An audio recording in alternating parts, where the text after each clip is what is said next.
Estamos de vuelta en edición nocturna con nuestros invitados, los economistas Jacqueline Mora y Martín Francos. A veces pasamos por alto un hecho que a mí me parece, de mi perspectiva de lego en la materia, me parece que ha jugado un papel fundamental en el crecimiento de la economía dominicana y en la estabilidad macroeconómica, que es la paz laboral que el país ha disfrutado en los últimos 40 años.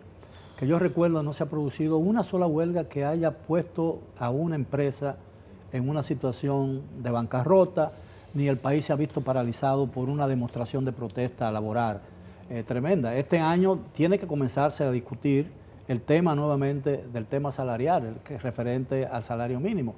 ¿Podría ser ese tema atentar contra esa estabilidad que hemos disfrutado en tanto tiempo? Bueno, yo creo que serán unas negociaciones que tomarán su tiempo, como siempre, pero no llegarán a unos niveles que logren desarticular la paz social que hemos gozado en las últimas décadas. Con una inflación de un 1 punto. Sí, sobre todo eso, con unas inflaciones que están muy por debajo. Me preocupa el hecho de que en cada negociación de salario mínimo en los últimos años, los dirigentes sindicales que ya se han adaptado y se han incorporado al sistema, ¿no? Han estado contaminados con el veneno capitalista, como dicen algunos izquierdistas, están regresando a sus hogares sin nada en la mano. Y eso puede poner a la clase laboral, el sindicalismo puede ponerlo en manos de los sectores más radicales. Y eso puede crear una situación de conflicto entre los patronos, entre el sector patronal y el sector laboral. No sé si estoy divagando en este caso, pero siempre me ha preocupado esa posibilidad de que el tema salarial afecte de alguna manera, resquebraje esa estabilidad que hemos tenido, esa paz laboral que hemos tenido a lo largo de los últimos años. Mira, vamos... Y es bueno es un tema que parece independiente del tema del crecimiento, ¿no? Muy yo creo que está muy asociado al tema. Muy asociado, porque en primer lugar, Miguel, el crecimiento, si tú me dices, defíneme el crecimiento rápido, ¿verdad? Entonces el crecimiento es ver cómo ha cambiado la capacidad de compra de aquellos que producen, y eso puede ser el dueño del capital o eso puede ser el trabajador, ¿ok? Entonces, no es solamente hablar de crecimiento, sino cómo se distribuyó, en manos de quién cayó ese crecimiento. Cuando se crean muchos empleos, entonces tú dices, bueno, pero una parte se fue para el trabajador. Cuando los salarios suben de manera importante, otra parte se fue, reales, obviamente, se fue donde el trabajador o se fue donde el capitalista. Ahí entonces tú comienzas con el dilema de quién lo tiene. Ese dilema te trae otro, y es que tú dices, bueno, es que tenemos el tema de la distribución de la renta, y cuando hay una distribución inequitativa de la renta por mucho tiempo, entonces tiende a estallar esto que tú dices, estas diferencias que comienzan a verse primero con la falta de seguridad, con la inseguridad, ¿verdad? O sea, con el tema de si aumenta la criminalidad, etcétera, pero desemboca finalmente en una guerra frontal entre aquellos que son los trabajadores y los empleadores. Y esa guerra frontal, como tú dices, lo que hace es que activa mecanismos como son los sindicatos y puede terminar con la paz laboral. Aquí tenemos, el tema del salario real ha sido muy discutido. De hecho, el mismo Banco Central ha sacado el hecho de que aquí no se ha recuperado los salarios reales y que vamos. Ahora hay que ver el análisis de eso. Cuando tú ves la creación de empleo en la República Dominicana, es una creación de empleo fuerte. El año pasado, ciertamente hay un tema fundamental. Y es que cuando tú dices, vamos a hablar de sindicato y todo, es de la mitad de la población laboral. De los 4.3 millones, la mitad de ellos están en el mercado laboral que negocia, que se sienta. La otra mitad son independientes, que no están representados. Informales. Son informales. Y entonces, si a eso tú le entras, tú dices, bueno, ok, ¿qué es lo que ha pasado en los últimos años? Bueno, lo que ha pasado en los últimos años es que ha crecido tan fuertemente el empleo, pero ¿en dónde? Entonces, el tema es que ha crecido quizá en aquellos que ganan menos. Al crecer en aquellos que ganan menos, el salario promedio real te cae. Y hay un segmento de la población que está perdiendo, que no es quizá el más bajo. Al no ser el más bajo, entonces te da como resultado que hemos podido mantener esta estabilidad. Ahora, tu inquietud es muy válida. ¿Hasta cuándo? ¿Por cuánto tiempo y de qué forma? Ya no hay autarquía. Ya lo sabemos todo. Google quitó la autarquía informacional.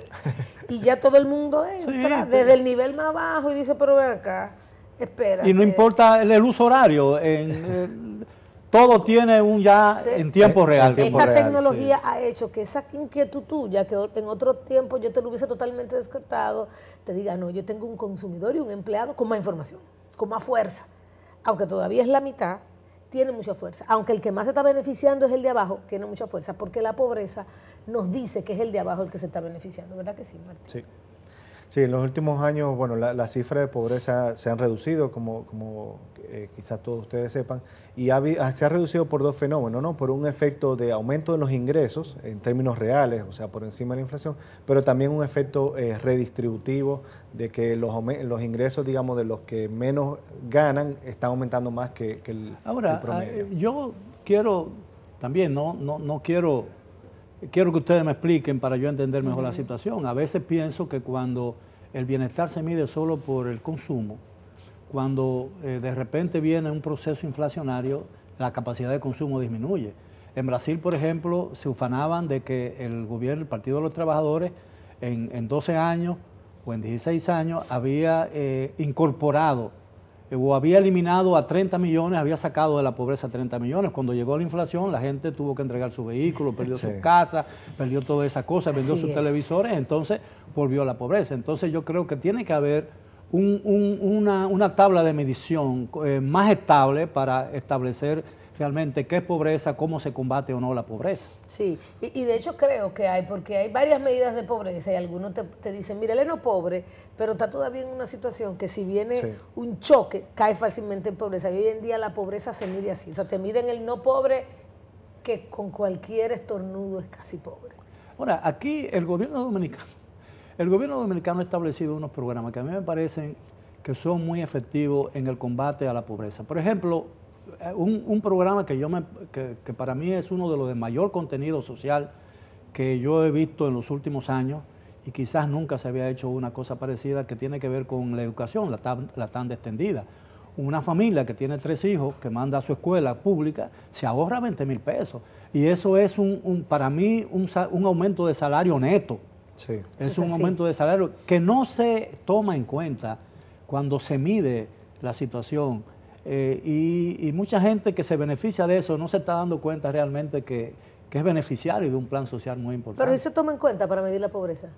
¿Se toma en cierto? cuenta? O sea, bueno, ¿se toma en cuenta ese ingreso que viene por parte del gobierno en términos de transferencia? No, las cifras de la pobreza son ingresos monetarios y esa parte no está en cuenta. Sin embargo, hay algunos estudios del Banco Mundial que ven el impacto redistributivo del gasto público y toman en cuenta, hacen efectos para analizar la desigualdad, toman en cuenta el ingreso del hogar y el gasto del hogar, pero con el Estado y sin la acción del Estado y luego con la intervención del Estado. Yo le pregunto a ustedes, el gasto, por ejemplo, el gasto en salud y en educación es un gasto social, ¿no? Claro. Sí. El gasto en el mejoramiento de los sistemas de agua potable es un gasto social.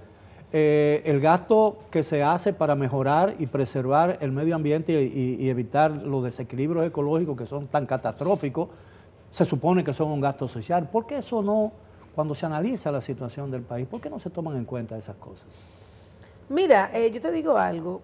Depende de la metodología que utilicemos. El PIB, y es un punto que tú más o menos quieres traer sobre la mesa, que el PIB en sí solo no es la medida única de bienestar. Y si solamente vemos el PIB, bueno, estamos cayendo ahí en un tema.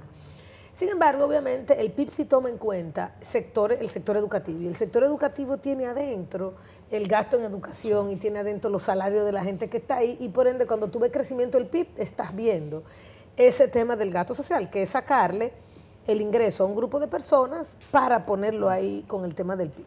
Ahora, eso que tú haces es muy fundamental, porque tenemos que diferenciar, hacer una diferencia entre gasto y consumo. El gasto en educación es un gasto para el gobierno, pero es consumo privado. Quien lo consume es un hogar. Cuando yo mando a mi hijo a un colegio privado, es gasto privado, es consumo, un consumo mío. Yo estoy haciendo un consumo de educación en la persona de mi hijo. Pero cuando el sector público va a una escuela pública, sus hijos están consumiendo un servicio que se llama educación. Entonces, ciertamente, al hacer los análisis, ese tipo de análisis debe hacerse. Lo que tenemos que estar muy claro son los efectos redistributivos, porque esto se lo está sacando a la clase media, a la clase alta, de su nivel de consumo, para redistribuirlo en la clase más baja. Entonces, también es un efecto redistributivo de la política fiscal, más que un efecto neto de creación. Pero tiene un efecto muy positivo en la estabilidad. Claro. Y cuando se desestabiliza todo, los resultados son muy evidentes. Es el desorden o la dictadura. Sí. Y esa es la experiencia que hemos vivido a todo lo largo. Bueno, tenemos que hacer una última pausa, regresamos después de ella con la parte final del tema de esta noche. Vamos a hablar específicamente de las posibilidades de que la economía siga creciendo y qué factores pueden incidir este año en ese crecimiento. Regresamos después de la pausa.